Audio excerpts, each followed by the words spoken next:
Bill was a billionaire who forgot his billions. In a sad and ironic turn of events, Bill's father, who had started a company in Silicon Valley, had left him an inheritance of so much money that Bill would never be able to spend it.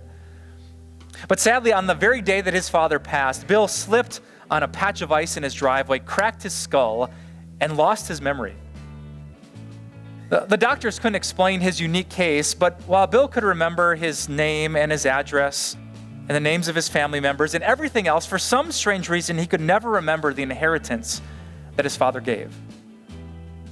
And so when the mortgage check came in the mail, Bill desperately went back to work. He didn't have enough money to cover it. And when he heard about how much tuition would cost for his 3 children, Bill got a second job because he didn't have enough money to pay for it.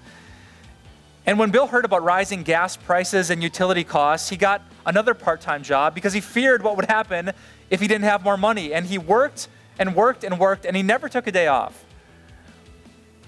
And his doctor was concerned and said, "Bill, you need to rest." And he said, I can't, I'm broke.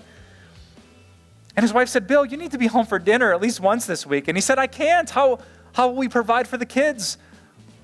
And he went to church, and his pastor said, "Bill, your soul is shriveling. You need to stay connected to the grace of God." He said, "I'd love to, Pastor, but how can I?" See, Bill sacrificed so much, and he worked like a slave because he forgot what he already had.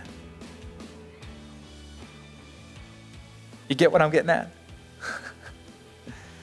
See, the reason you and I slave for people's approval, their acceptance, to be impressive, to be better, is because we so quickly forget what we already have. But Jesus, our Savior, says, "I'll give you everything." Thanks for joining us today. I hope you can be with us tomorrow because I'm going to tell you why you should stop working. If you have any comments, comment below. Don't forget to hit subscribe, and we'll catch you next time. Truth be told, none of us are fine. We all are hurting, broken, aching on the inside, a change that we desperately want to make, but we just don't know how.